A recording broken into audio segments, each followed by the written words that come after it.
make sure all the lights are on, and then make sure the siren works. All right, you ready for this?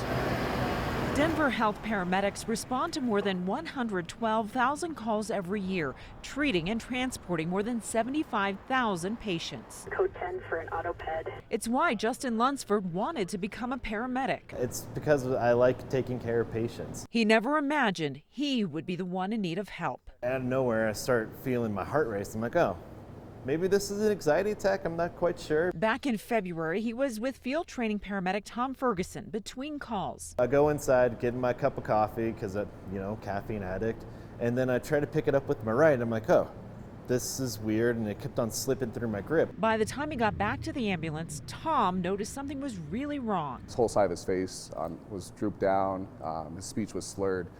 And just kind of from those things, it's pretty classic signs of somebody having a stroke. I was freaking out. I was so scared. I was thinking this is the end of my career.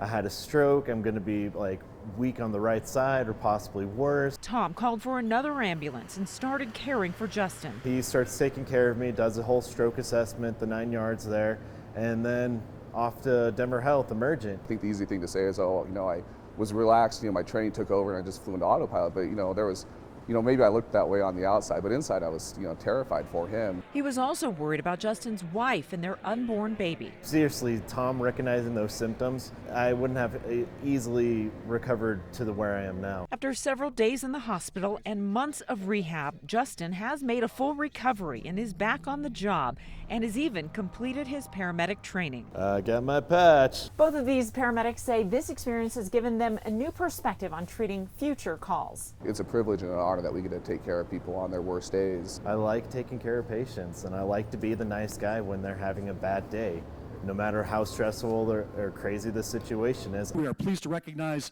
paramedic Tom Ferguson. Justin says this award is long overdue, but well deserved. A lifesaver for sure.